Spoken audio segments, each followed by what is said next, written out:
Hola, mi nombre es Bárbara Arizaga y soy host del podcast Aula Magna. En este episodio tenemos a Santiago Sautel, es CEO de Realpolitik, conductor de Prefacio TV, estudió en 10 países, incluyendo Harvard, y actualmente se encuentra doctorando. Hola Santiago, es un gusto tenerte el día de hoy en el podcast de Aula Magna.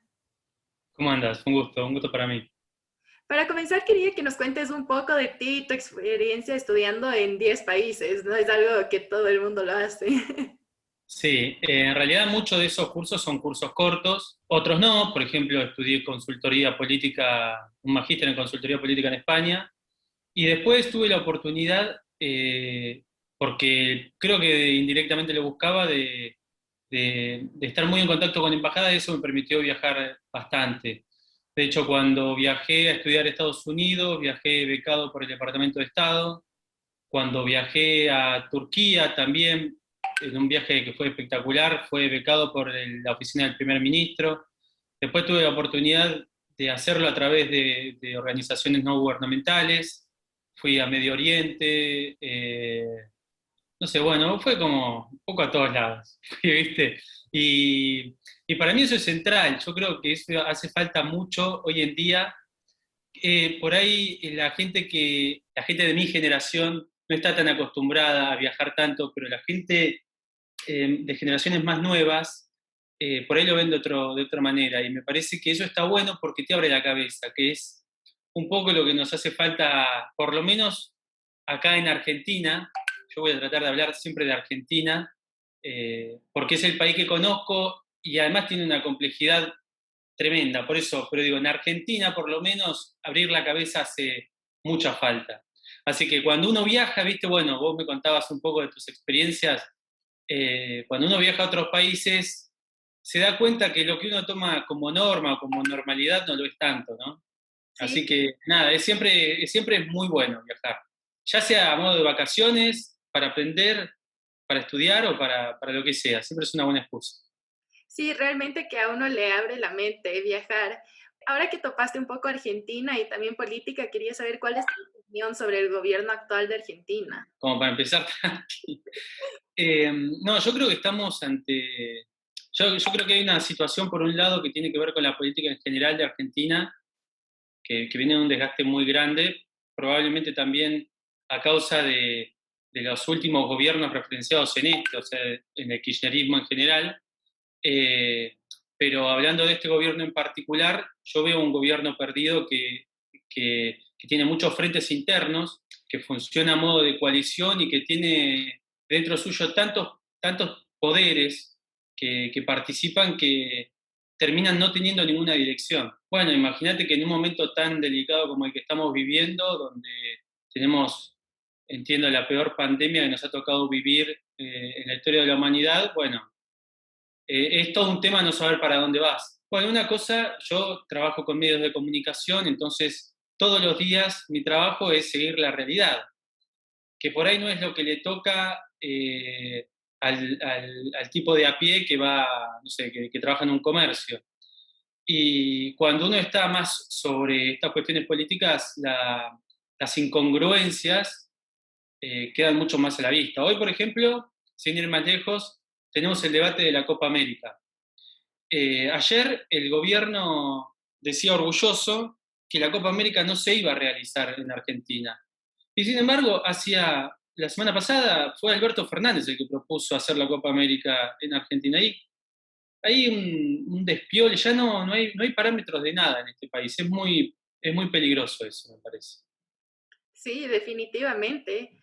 Y por eso quería preguntarte, justo mencionaste que entender a los argentinos es un poco complicado. ¿Por qué mencionas eso y cómo se relaciona esa realidad con la realidad que se vive políticamente en Argentina actualmente? Entender a los argentinos es muy complicado. Yo creo que en parte, si hablamos en términos políticos, tiene que ver por un lado, está presente la discusión política en términos ideológicos y del peronismo. Que el peronismo en sí es difícil de comprender y que además encierra en sí mismo un montón de horizontes. O sea, vos acá en Argentina, vos sabés que me ha tocado hablar mucho de este tema cada vez que viajo, que te preguntan eso, ¿y qué es el peronismo? explícame el peronismo.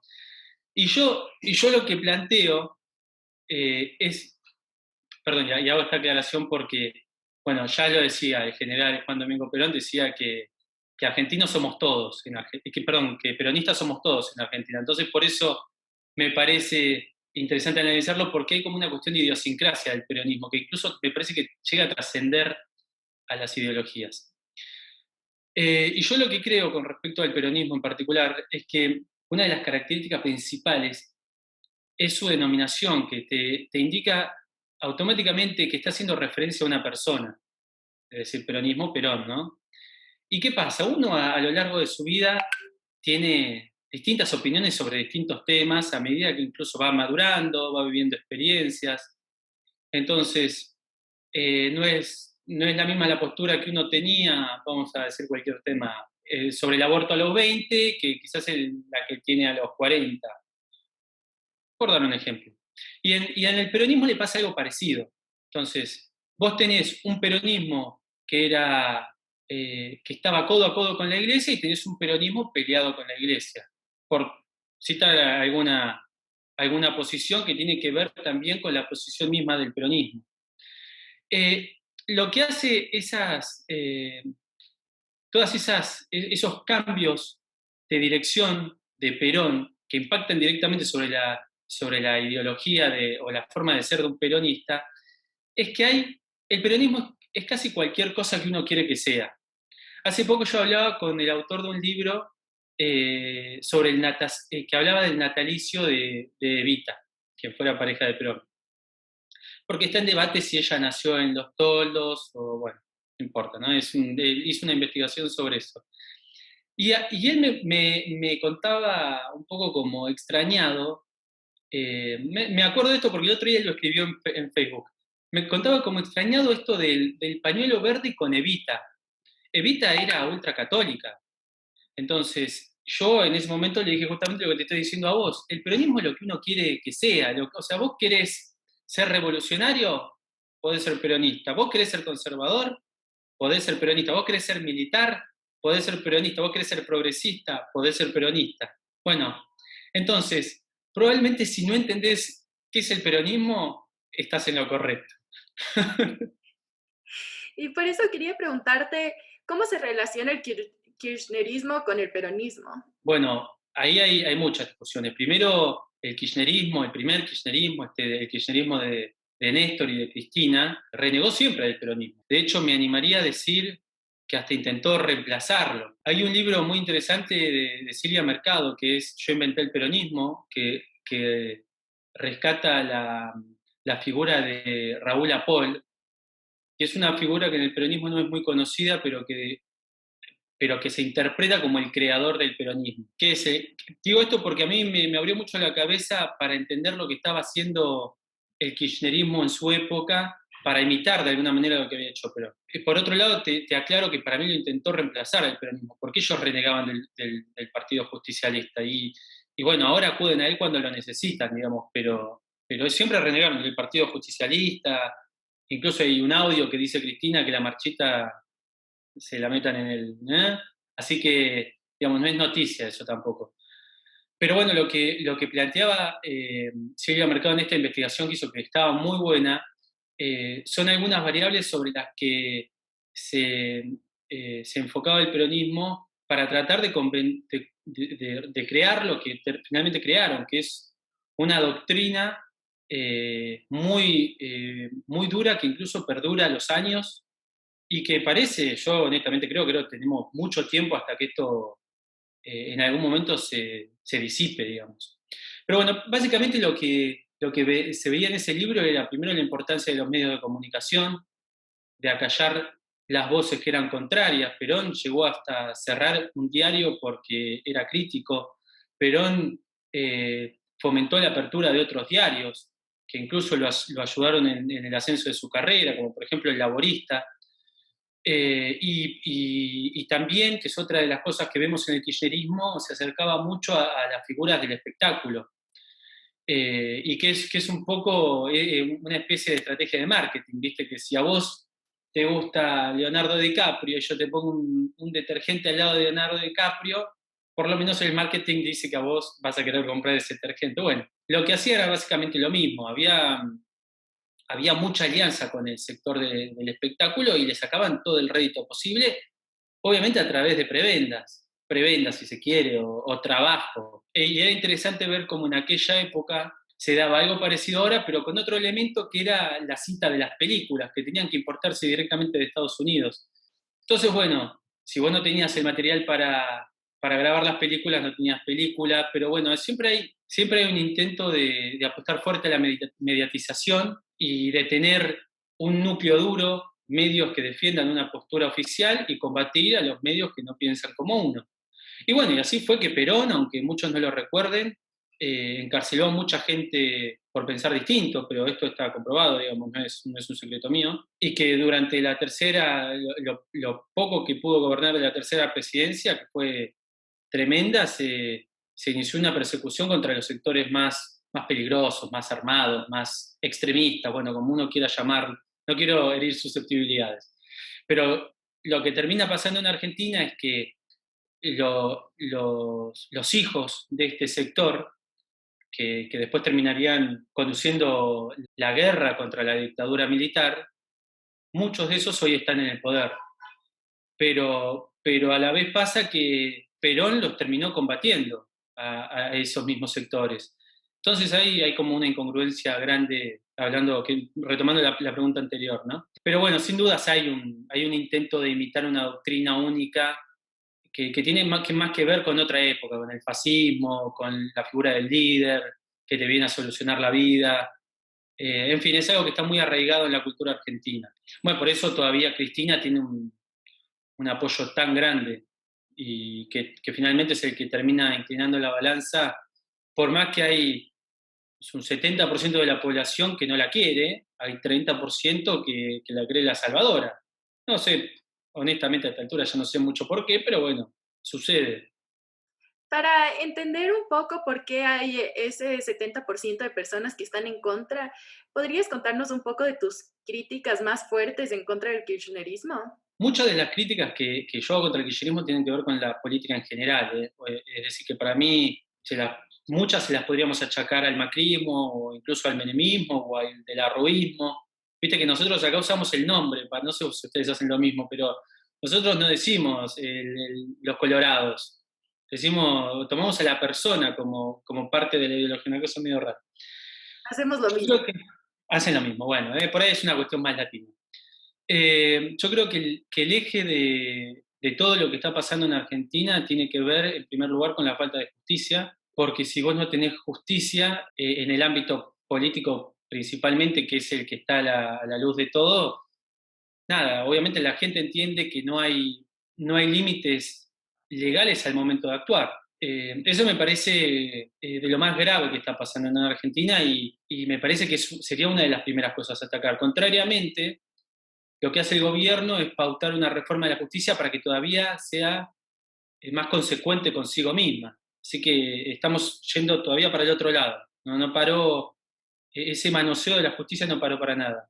Y de hecho, yo lidio todo el tiempo con cuestiones legales en términos de noticia, digo, ¿no? Y uno se puede sentar a la mesa con los personajes de la política o de la justicia o de los medios, de los más diversos. Y todos sabemos, en la justicia corre mucho dinero para inclinar fallos en favor de uno o de otro. O sea, todos sabemos, pero nadie hace nada. Pero todos sabemos que es así. Bueno, por otro lado, consecuentemente la corrupción, digamos, que tiene que ver también con la falta de justicia, porque si vos no castigás lo que está mal, que en este caso puede ser un ilícito, puede ser la corrupción, claramente eso se va a seguir haciendo y se va a ir perpetuando. Lo que terminó pasando en Argentina es que ahora casi toda la sociedad está atravesada por algún margen voy a usar la palabra corrupción, pero bueno, por ahí es demasiado, pero digamos, vos vas a una oficina, por decirte cualquier cosa, una oficina del Estado, y suponete que una persona tiene que imprimir algo para el hijo y gasta 200 hojas para imprimirle al hijo con recursos del Estado, por decirte cualquier cosa, ¿no? Vas a un kiosco y si el kiosquero no tiene cambio y te puede, como decimos nosotros, comer el vuelto, te lo come. Vas un lugar que no tiene precios y el comerciante te lo vende al precio que le pareció porque te lo vio en la cara.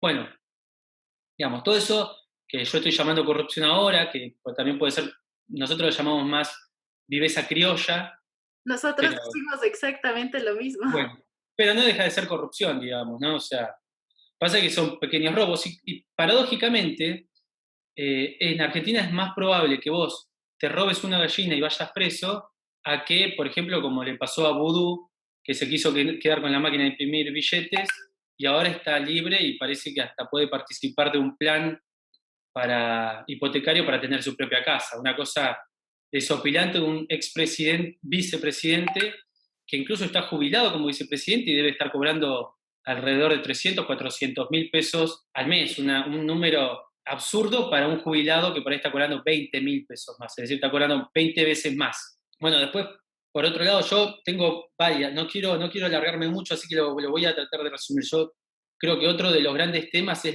cómo se priorizan los recursos del Estado, porque no hay prioridad, o sea, no hay prioridad en absoluto. O sea, hoy si la prioridad son las vacunas y vos ves que un ministro se compra autos nuevos, por ejemplo, acá hace poquito acá tenemos una especie de Consejo del Hambre, que es la que supuestamente iba a estar encargada de acabar con el hambre cuando Alberto asumió, o sea, sin pandemia.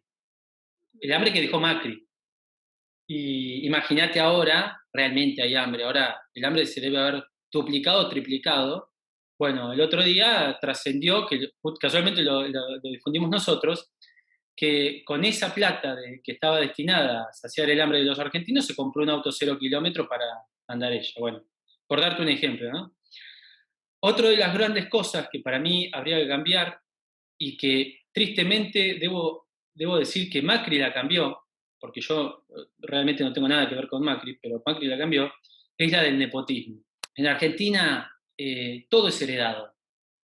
Vos ponés, digamos, no es algo que se quede solo en la política, ¿no? Vos ponés Mirta Legrand, que es un programa muy conocido acá, no sé si lo conocerás, y como Mirta ya no puede conducir el programa, es una señora grande que condujo el programa hace 30 años, 40 años, ahora lo conduce la sobrina. Entonces, hay una actriz y la actriz mete al hijo. Marley, por ejemplo, viste que hay otro personaje, Marley, pone al hijo. Es como, bueno, en la justicia eso se ve mucho. A la justicia acá la llamamos la gran familia judicial, porque el juez o el defensor o el fiscal siempre mete al hijo, mete al sobrino, van armando como sectores de poder, y al fin y al cabo son siempre los mismos. Bueno, en la política pasa lo mismo.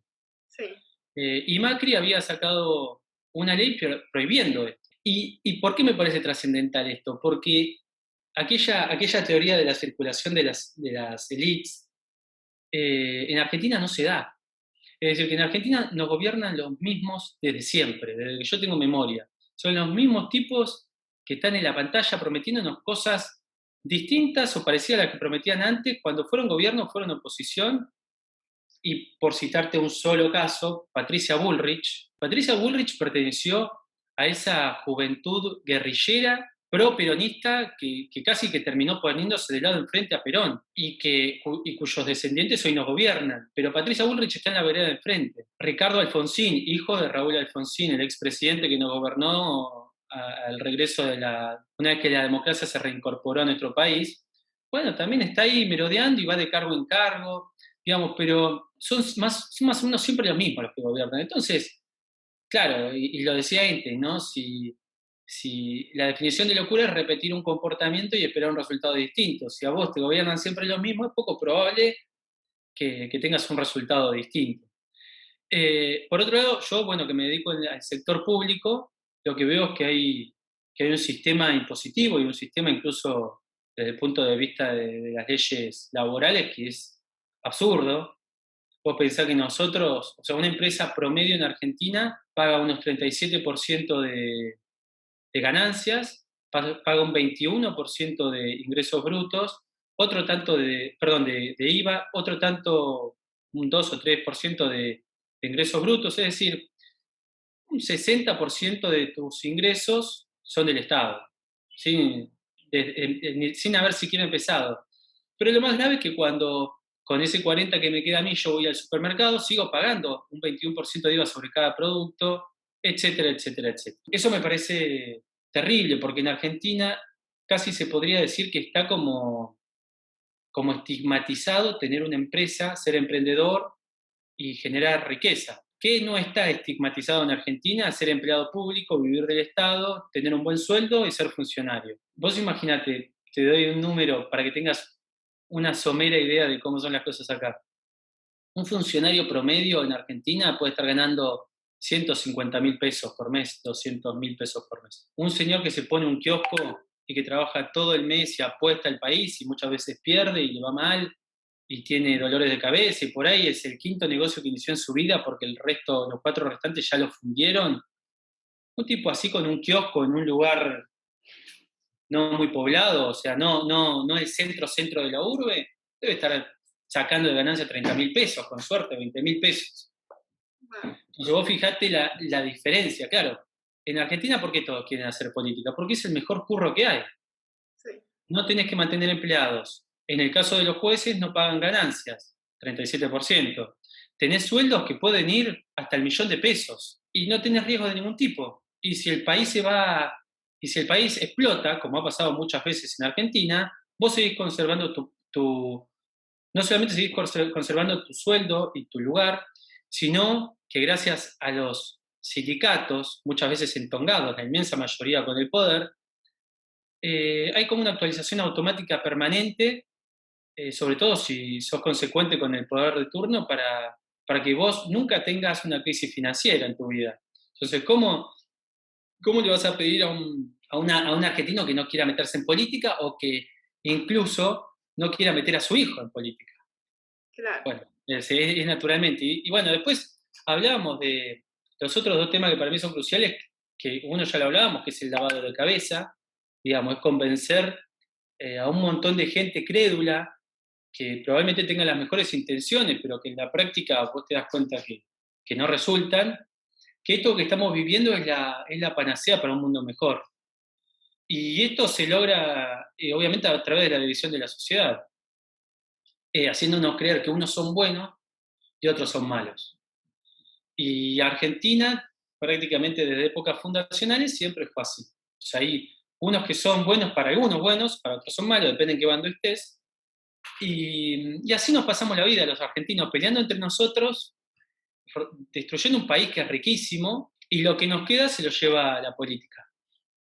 Sí, no, realmente es súper triste y por eso quería preguntarte, aunque las elecciones presidenciales de Argentina serán en unos años, ¿crees que Argentina ya tiene que ir pensando en una nueva cara política o tú ves que la sociedad está dispuesta a mantenerse como está? La pregunta para mí sería en todo caso si digamos, la pregunta que se deriva de la pregunta que vos me haces en realidad, para ser más exacto, es si pensar en otra figura presidencial cambiaría algo, Bueno, eso porque en tanto siga habiendo una exagerada cantidad de empleados públicos, en tanto siga estando toda esa especie de oligarquía en el poder, que lo único que hace es rotarse de cargos todo el tiempo, pero que no tienen un fin loable, no tienen una vocación social para solucionar lo que nos pasa, sino que lo único que quieren es salvarse ellos, porque además del sueldo que tienen muchas veces están entongados en algún curro con empresas del Estado. La pregunta es si vos solamente cambiando la cara cambiarías algo. Yo creo que no, yo creo que no. Por eso el problema de Argentina es tan complejo, porque a mí no me da la impresión de que se pueda salir fácilmente de esto. No sé, a mí me da la impresión de que por más que venga una cara nueva y haya muchas intenciones, los grandes cambios no se producen así. Los grandes cambios a todos los países les cuestan mucho dolor y mucho sufrimiento. Ojalá se dé por las buenas, si es que alguna vez se da un cambio, cosa que yo dudo, pero ojalá que si alguna vez se dé por las buenas, porque los cambios en la historia de la humanidad, los cambios de 180 grados, no se dan con un buen gobernante, generalmente. Es poco usual. Así que, no sé, me parece que la próxima presidencial va a ser para los argentinos una especie de callejón sin salida, porque nos van a elegir entre los que nos gobernaron ya 12 años con estos ya 16 y no solucionaron nada, porque de hecho estamos peor, o los que nos gobernaron 4 y tampoco solucionaron nada. No creo que sirva para mucho. Y lo peor es que yo siempre pienso en esto, ¿no? ¿Cómo haces, uno que está todo el tiempo pensando en política, bueno, y siguiendo la realidad, cómo haces para dar vuelta a una realidad así? Una gran pregunta, no tengo la respuesta, no lo sé.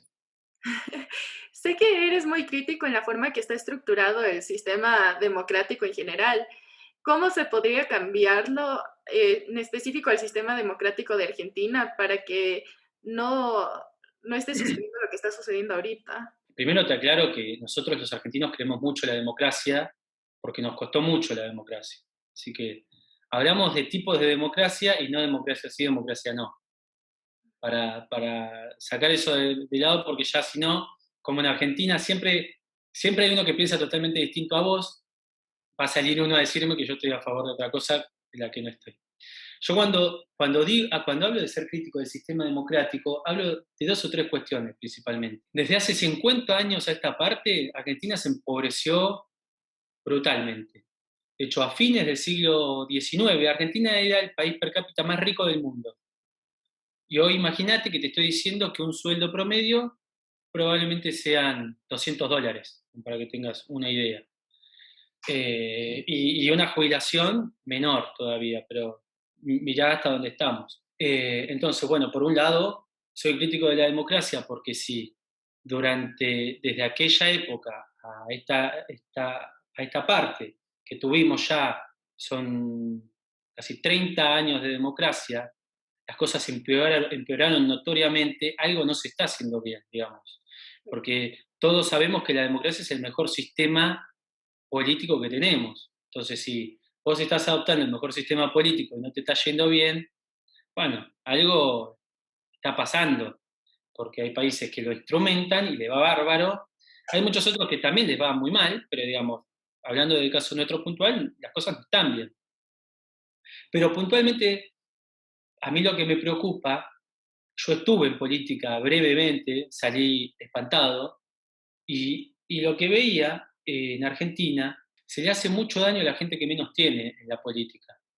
Primero porque se le acostumbra a vivir de prebendas y se le saca lo más importante que tiene una persona, que es la dignidad del trabajo. Pero además, como se le acostumbra a vivir de prebendas y se le acostumbra, como pasa ahora con las vacunas, que el que te dio las vacunas no fue el Estado argentino con los impuestos que vos aportaste, sino Alberto, o Axel, o Cristina, toda asistencia que te da el Estado parece que viniera de los bolsillos de alguno de los gobernantes, y en realidad no es así. Pero, ¿qué es todavía más grave? Que como hace 50, 60 años a esta parte hay cada vez más pobres, la gente que entra en ese círculo de creer que no te está ayudando el Estado, ni tampoco incluso el otro sector de la sociedad que está aportando el 60-70% de sus ingresos para que a vos se te pueda asistir y que tengas una vida un poco mejor o por lo menos oportunidades. Eso se vuelca en términos electorales en nuestro país. Entonces, aunque suene feo, en la práctica se da y no me lo pueden discutir todos los que quieran, pero yo lo vi y, digamos, a mí con eso me basta. Yo he visto cómo a la gente se la lleva las narices a votar, he visto cómo se les regalan cosas permanentemente para que voten de tal o cual manera, y aunque, está bien, uno en el cuarto oscuro hace lo que quiere, hay un porcentaje de efectividad bastante grande en ese mecanismo. Porque incluso en Argentina tenemos mecanismos para garantizarnos de que vos hayas votado bien, o sea, de que una persona de estas que recibió prebenda haya votado bien. En Argentina está todo inventado, es increíble esto, ¿no? Y bueno, ¿y eso qué termina haciendo? Termina perpetuando un sistema que es justamente el sistema contra el que eh, deberíamos combatir, que es el sistema de la prebenda, ese sistema que utiliza a los pobres, que utiliza incluso a los pobres como arma de la democracia.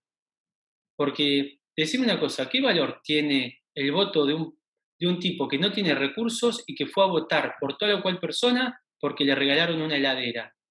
¿A vos te parece que eso tiene algún tinte democrático? Bueno, en Argentina un altísimo porcentaje de la población vota acorde a esos parámetros. Por eso yo te digo que soy crítico de la democracia, porque esto así claramente no va a ir ni para atrás ni para adelante, va a servir para perpetuar viste que hablábamos antes de empezar del socialismo. A mí me parece que Argentina está viviendo algo mucho más parecido a una oligarquía en que está en el poder, que hace lo que sea para no salirse de su eje y no perder el acceso a los recursos. Así que bueno, me parece que las cosas están muy mal. Por otro lado, perdón, como cierre al tema este de la democracia, simplemente un planteo. Se supone que está bien que nosotros votemos a cualquier persona simplemente porque ha estado en una posición oportuna. Por ejemplo, vamos a citar el caso de Máximo Kirchner, que lo votemos y sea presidente, pero o sea, obviamente con todas estas armas que te estoy contando, ¿por qué? ¿Qué mérito puede tener una persona como Máximo Kirchner, que nació en cuna de oro, tiene un patrimonio que todavía es discutido por la justicia, que no tiene estudios, que no tiene formación, que hasta hace muy poquito lo cargaban porque decían que estaba todo el día jugando a la PlayStation? Es muy posible que Argentina el día de mañana tenga a Máximo Kirchner presidente. ¿A vos te parece que eso tiene lógica, tiene sentido? Tiene sentido en tanto lo vota la gente, bárbaro. Pero digamos, ¿no crees que la democracia debería ser algo mejor? ¿No crees que la democracia debería ser un tipo respetado, un tipo formado, un tipo cuyos límites éticos no estén cuestionados, ¿no? Bueno, por todo eso digo que para mí la democracia no sirve así. Hay que cambiarla, hay que buscar otra forma de democracia. Y te digo más, muchas veces pensé que incluso sería bueno tratar de aprovechar las nuevas tecnologías para plantear una nueva democracia, que creo que hay no sé, algún término para denominarla. Pero hoy, por ejemplo, en vez de tener diputados, senadores, bueno, nosotros tenemos dos cámaras, a nivel nacional, a nivel provincial también. La provincial cuesta más dinero que la nacional. Mirá qué cosa rara, ¿no? Y la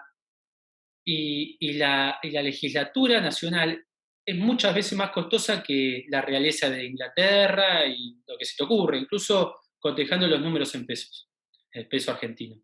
Entonces, necesitamos de todos esos tipos que para mí incluso, y aclaro, porque sé que a muchos no les va a gustar, para mí son parásitos que lo único que hacen es tratar de reelegir todo el tiempo para seguir manteniendo el acceso a la caja, para tener unos empleados a los que le sacan la plata para seguir aumentando la caja. Yo creo que tranquilamente hoy se puede elaborar o pensar en un modelo en el que la gente vote directamente e en forma individual sin ningún tipo de representación política.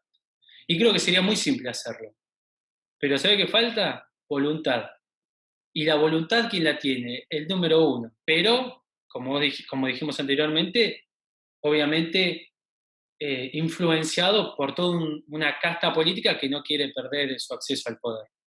Entonces, eso hace que los cambios en política sean realmente muy difíciles. Por eso digo que los cambios no se dan amablemente en la historia de la humanidad.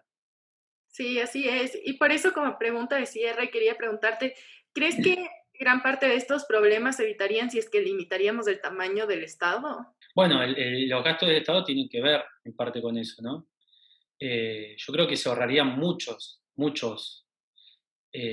problemas, pero principalmente, o sea, hay una cosa, acá, la gran discusión en torno al tamaño del Estado, sobre todo para los peronistas que se enojan cuando hablas del tamaño del Estado, es porque a mediados del siglo estaba la discusión del estado de bienestar, ¿no? Que era un estado que actuaba casi en forma de pulpo y que llegaba a todos los rincones y que trataba de estar en todos lados, lo cual está bárbaro. O sea, ¿quién no va a querer que la comunidad wichi del norte del país no esté asistida? Hace poco denunciaron que el gobierno les robó las ambulancias que tenía, por ejemplo, ¿no? ¿Quién no va a querer que esté asistida? Ahora, ¿realmente estamos teniendo un estado de bienestar para tener bienestar? ¿O estamos teniendo un estado de bienestar para garantizar el negocio de algunos pocos? ¿O para disminuir las tasas de desempleo? ¿O para garantizarnos estructura política? Hoy hoy la grasa del Estado no tiene más que ver que con eso. La grasa del Estado está hecha para meter militantes, aumentar la estructura política, saquear los recursos del Estado, pero digamos, no hay un fin no hay un fin noble detrás de eso. Entonces, si vos me preguntás claramente, ¿para qué voy a querer yo que haya un legislador que tenga 30 asesores que no hace nada? Por supuesto, cómo no voy a querer yo que si le mejora la vida a todos los argentinos tenga 100 asesores? Pero la verdad es que no pasa nada de eso.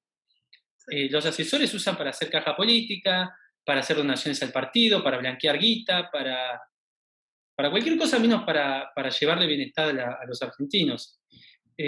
Por eso te digo, yo creo que es posible tener un Estado, sobre todo con el uso de las tecnologías, más chico, mucho más eficiente, donde la gente tenga una participación mucho más directa.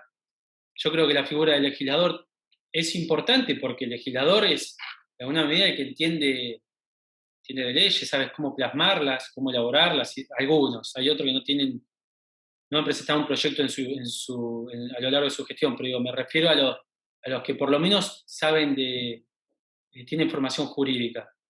Pero digamos, no es necesario toda esa masa boba que estamos bancando los argentinos no son necesarios, claramente. Yo preferiría disminuir la masa boba, disminuir la presión tributaria, aumentás el nivel de emprendedurismo, quizás de esa manera lo podés desestigmatizar. Mirá cómo va a crecer el empleo con empresas nuevas que no están todo el tiempo pensando cómo sobrevivir o incluso cómo evadir, porque en Argentina la viveza criolla, como te dije, atraviesa todos los niveles, todos los niveles.